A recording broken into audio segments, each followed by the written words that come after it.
Now, the poet, actor and writer Benjamin Zephaniah has died at the age of 65. He'd been diagnosed with a brain tumour 8 weeks ago. His family described him as a true pioneer and innovator. Well, remember this. I used to think nurses were women. I used to think police were men. I used to think poets were boring until I became one of them. Fabulous stuff. Let's talk now to the host of BBC Radio 1 Extra's talk show, 1 Extra Talks, Richie Brave, who joins me live on the programme. Richie, thank you for being here. Just in terms of your initial reaction, because I know you met him, your work, his work, so often entwined, didn't they?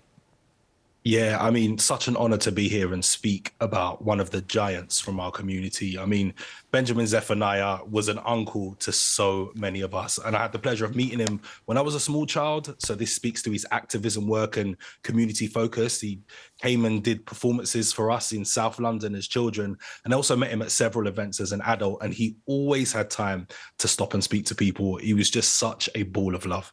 It's so interesting watching you and listening to you, because as you were starting that, you were smiling because you were remembering him. And I heard Lemsey say, the great poet, he was on Radio 4 earlier, exactly the same thing with him. I mean, he was saying that Lemsey was describing how contrary he was, an activist, how loving, how angry.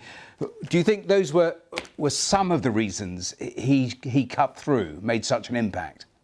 I mean, absolutely. What's so important to remember, like you said, he wasn't just a poet. He was a proud Rasta man. He was a pioneer. He was a symbol of Black resistance for a lot of Black British people across the country. He was also an animal rights activist. Also, he was dyslexic. I mean, he left school at 13 years of age, being unable to read or write. And then he became one of our most seasoned and most celebrated poets. I think one of the reasons why he cut through was just his authenticity and tenacity. I mean, Benjamin Zephaniah was someone who critiqued the legal system. He was vocal about racism. He wrote Rasta Time in Palestine in 1990 following his visit. He refused an MBE. I mean, he was someone who stood in his integrity and authenticity in every opportunity he could. I'll come back to the subject matter of so much of his writings in a moment, but you told our producer, when people become famous, they can put up barriers between them and their communities. Benjamin worked to make sure those barriers never existed in the first place. I mean, Benjamin went into writing because he wanted to take away the dead image of poetry. And I don't think we realize, or we always realize, just how big Benjamin was. Because when you met him, it felt like meeting a family member. Our very own Alice Bandukravi tweeted a bit earlier on around her first meeting with him and him taking her out to lunch and making her feel so at home.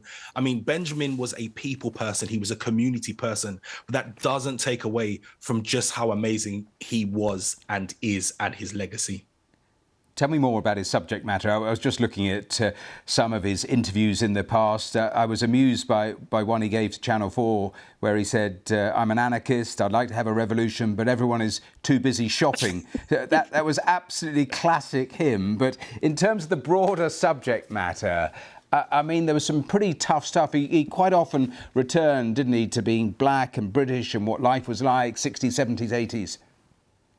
Yeah, absolutely. I mean, you can't remove your Black identity from your British identity. And also, he was a descendant of a Bayesian parent and a Jamaican parent, and also a proud person from Birmingham as well. So he was in Peaky Blinders as well. I mean, if you look at him historically, Benjamin had a very hard time, and he was very honest about the hard time he had. He spoke so much about racism, not just because of his own experiences, but just his desire and love for his community and want for them not to have to go through the very same things he went through earlier on in his life. There was also so much fun, wasn't there, in his writing? One remembers talking turkeys and, you know, the connection he had with so many young people and children. Now, you mentioned turning down an OBE. It wasn't just the empire word in the OBE that sort of was behind that. You know, he talked about them making the point it was his contribution to literature, but he said, you know, what about my contribution to animal rights? What about my contribution to writing to prisoners? All the things he was really so desperate to be involved with. Yeah, and he wasn't a one-dimensional person. And again, I think it comes back to what I said a bit earlier on, his authenticity and his tenacity. He wasn't somebody to be boxed, and his writing was a tool for him to be able to speak about his activism and vice versa. They both informed each other. So for Benjamin, I mean, he spoke directly about, I've spent my whole life fighting the empire or critiquing the empire. Why would I want to be branded with it? And I think for a lot of us in Black Britain, it was something that we looked to and we could identify with. Do you think he gets the literary recognition he deserves? No, I never do. I just think for us, I mean, if you look at the Black community, Black British community, specifically Black Caribbean communities, when it comes to poetry, poetry isn't just the ways in which we write and recite words. It's embedded in our culture, in our art, in our music, in sound system culture, which he was very much part of.